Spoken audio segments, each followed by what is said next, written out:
So I can really relate to what you said about, you come here and it's the process, because I'm South African.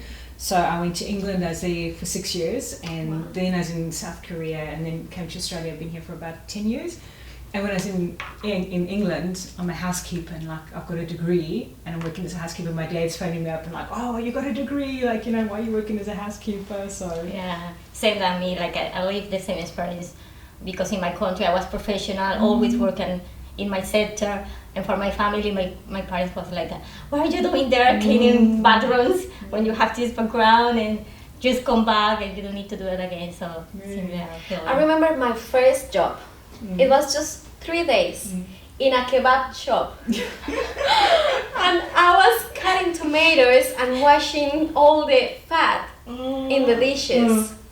I finished my first day. It was my first job in Australia, next to my school. We studied together in Burley Hills. And then the kebab shop was just like opposite the school. I finished that 5 hours working. I went to the park and I was having my lunch, not a kebab for sure. And I was crying as well. And I called my mom and I was like, I don't like this job. I want to go back. And she told me, wait, it's going to be okay. Yeah. It's going to be okay. That's it. She didn't tell me anything else. Yeah. And it's okay. I think it's like when you've got that support from your family as well, because my mom and dad were also just like, just keep going, and you've got to keep that goal in mind. What do I want? Am I going to work as a housekeeper now, but later, I've got to be there. Because I think South Africa is a bit similar to Latin America, in that the economy is really bad. It's very dangerous. I mean, what I love here is you go to the beach, you leave your bag on the beach, and you come back and your bag is still there. I lost my phone yesterday.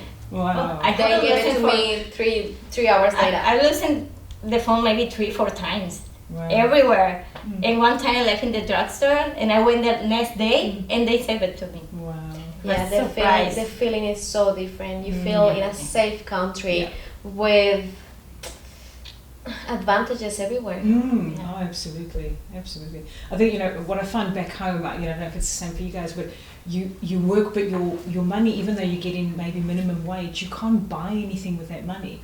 You have to save for years just to buy a car. Whereas here, the economy is so good. It is very different. Really different. Still, you have a good work, good profession. Still, for us, it's hard. Yeah. I take all my savings to come to Australia. Yeah, and I feel like usually the people that come here from our countries are all professionals. We got good jobs, but we just wanna find something better. And we skilled immigrants. Skills immigrants.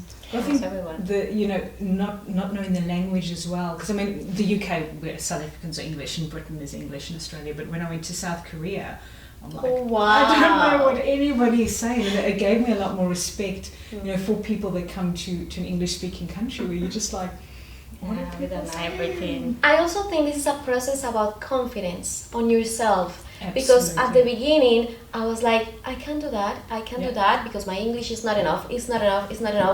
One day, and this is a real story, one day I said to myself, my English is good.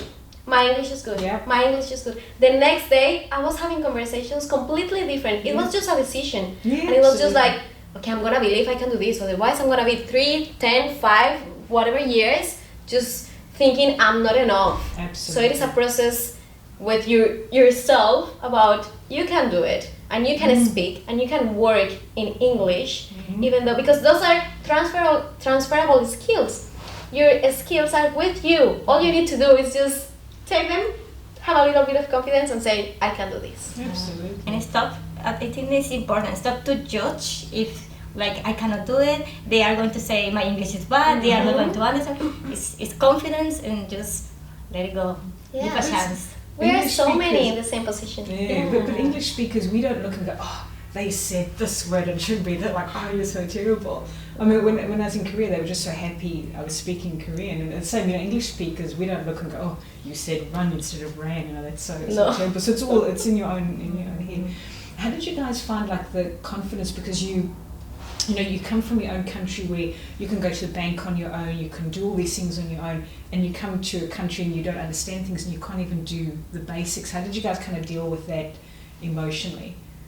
Do you know what I mean? Because when I was in Korea, I'd go to the bank and I'm like, I needed to take a co-teacher with me to do a banking transaction. I'm like, you know, I'm in my 30s, I know how to bank. And I'm like, oh, money, please put it in. And so how did you guys sort of deal with that kind of emotion?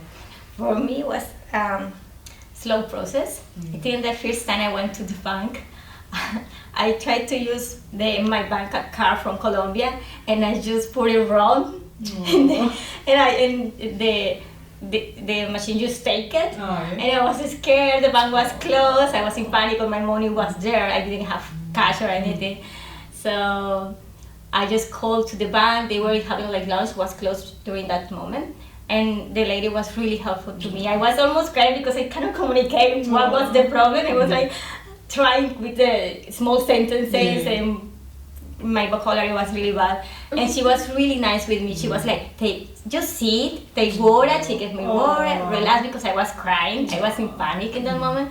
And she was like, just relax. We normally cannot do this, but I'm going to help you. I'm going to open the machine and I will give you the card. I will teach you how to use it. I didn't understand in that moment what she was saying. I was like, okay, you help me? And she said, yes.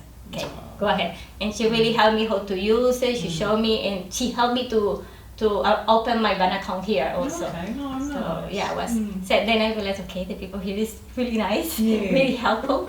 Yeah. It's a multicultural country, and you will always find an angel ready to help you. Absolutely. Always. I call them angels. In my whole life, I have so many angels in every step, in every stage of my life.